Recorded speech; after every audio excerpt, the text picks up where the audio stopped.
હાલોલ તાલુકાના ત્રિકમપુરા ગામના પરિણીત યુવાને કાટડિયા નેશ ગામના તળાવમાં કૂદી આત્મહત્યા કરતા ચકચાર મચી છે। 27મી નવેમ્બરની સાંજથી ગુમ થયેલા 33 વર્ષીય મુકેશ મનુભાઈ ગોહિલનો મૃતદેહ આજે સવારે તળાવમાં તરતો દેખાતા સ્થાનિકોને શંકા ઊભી થઈ હતી। તરત જ પોલીસને જાણ કરી સ્થાનિક તરવૈયાઓની મદદથી મૃતદેહ બહાર કાઢી પોસ્ટમોર્ટમ અર્થે હાલોલ સબ ડિસ્ટ્રિક્ટ હોસ્પિટલ મોકલ્યો છે।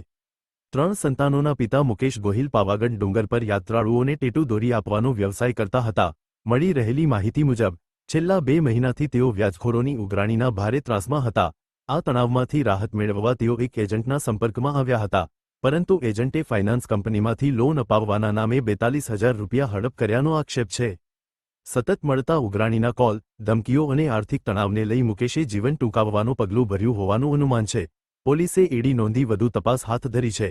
ગામમાં આ ઘટનાથી શોકની લાગણી વ્યાપી ગઈ છે, જ્યારે આ મામલે વ્યાજખોરીના ગૂંચવાયેલા નેટવર્કનો પર્દાફાશ થવાની સંભાવનાઓ પણ વ્યક્ત થઈ રહી છે।